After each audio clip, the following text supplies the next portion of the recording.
अस्सलाम वालेकुम dear students. Last lecture में हमने ये क्वेश्चन नंबर 8 का रैंक वाले क्वेश्चन मैंने आपको करवाया था, फर्स्ट पार्ट करवाया था और एक एग्जांपल आपको करने के लिए दी थी। सेकंड पार्ट आपने खुद ट्राई करना था और थर्ड पार्ट है कि 1 3 1 -2 इसको हमने सपोज कर लिया। Let A is equal to this matrix we reduce A to echelon form by applying row operation.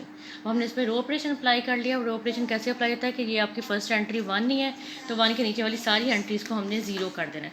R2 minus R1, R3 -2 R1 और उसके बाद आपका ये देखेंगे ये 1 से सारा ज़ीरो हो गया। उसके बाद ये डायगनल का देखें, ये हमारा डायगनल होता है ना। सबसे पहले आपने डायगनल को देख लेना है। ये तो डायगनल की सारी एंट्रीज़ को आपने 1 बनाना है और उसके बाद इन सबके नीचे वाली एंट्रीज़ को ज़ीरो कर लेना है।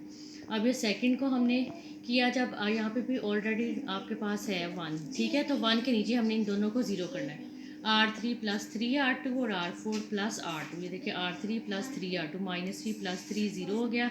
-6 + 6 भी ज़ीरो आ गया। -3 + 3 भी ज़ीरो हो गया। 3 -3 भी ज़ीरो आ गया। और R4 + R2 में 0 + 0, ये देखिए ज़ीरो आ गया। -1 + 1 0, -2 + 2 भी ज़ीरो, -1 + 1 भी ज़ीरो और 1 - 1 भी ज़ीरो। तो this is actual form of matrix हो गई, ठीक है। कि इसकी ये देखें डायगनल के नीचे वाली सारी एंट्रीज ज़ीरो हो गई। और नंबर ऑफ नॉन ज़ीरो रोज़ इसमें कितनी है? 2। सो रैंक ऑफ ए भी इक्वल हो गया 2 के।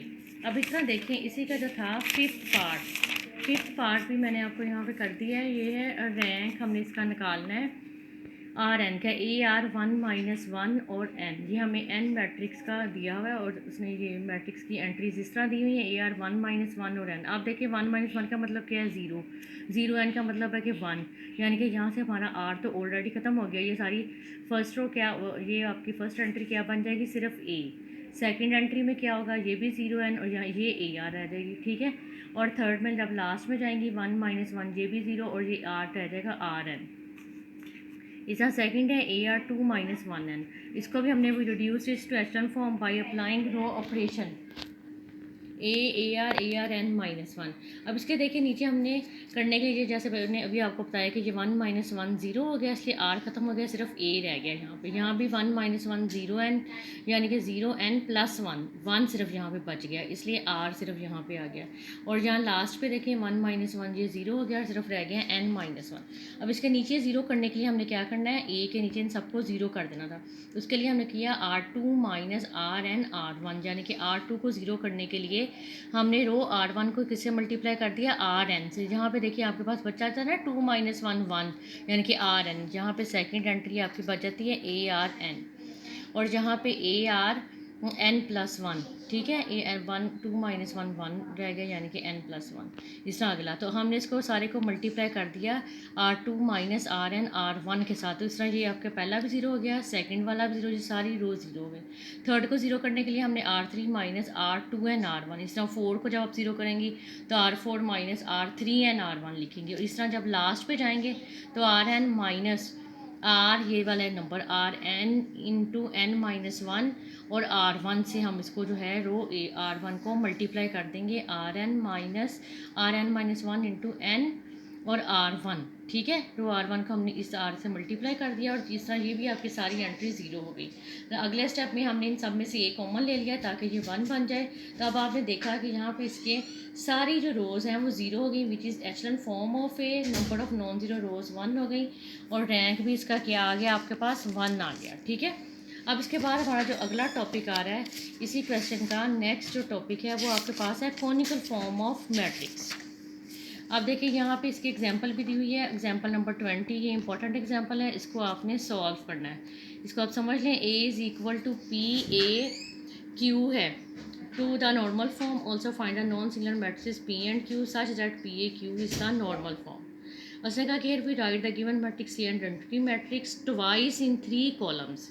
The same row operation as on A are performed on the first identity matrix and the same column operation as on the are performed on the second identity matrix. Then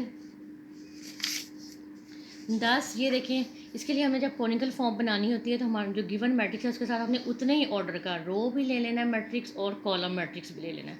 यानी कि identity matrix, ये आपका matrix का order था 3x3, तो identity matrix row operation करने के लिए भी हमने 3x3 का ले लिया और कॉलम के लिए भी 3x3 का। अब फर्स्ट आपने क्या किया, इसके नीचे 0 1 के नीचे 0 करने के लिए R2 माइनस R1, जो ऑपरेशन अगर आप रो के हिसाब से करेंगे तो हमने रो ऑपरेशन वाले मैट्रिक्स में उसको चेंज करना है, कॉलम वाले को एज इट इज़ लिखा रहने देना है। अब नेक्स्ट स्टेप में हमने क्या किया कि कॉलम वाले को चेंज करें, यानी कि सी के साथ ये अगले दो जीरो कर दिए, C2 minus C1, C3 minus 2C1।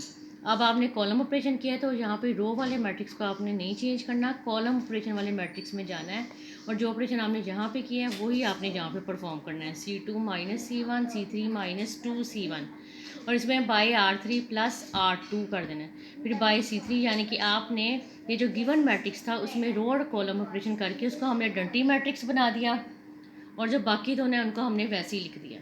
ठीक है, the required normal form is this with P and Q। ये जो आपके P और Q हैं ये आपकी नॉर्मल फॉर्म हमारी ये बन गई I2 0 0, और ये आपके पास P है 1 0 0 1 माइनस ये आपका P मैट्रिक्स ये वाला जो रो वाला था और Q मैट्रिक्स जो हमारा कॉलम वाला था। अगर हमने इसकी वेरिफिकेशन करनी है तो उसके लिए हम PA Q से इसको कर देंगे। ठीक है, पहले P मैट्रिक्स लिखेंगे, फिर A, फिर Q, इनको आपस में आपने तीनों मैट्रिक्स को मल्टीप्लाई कर देना है। ठीक है, तो ये भी आपके पास 0 आ गया, ये यानी कि ये आपके पास हो गया ना I2 0 0। I2 का मतलब ये है कि ये देखें I2 यहाँ तक ये आपका आइडेंटिटी मैट्रिक्स बन गया ना 1 0 0 1, इसको उसने नाम दे दिया I2 का।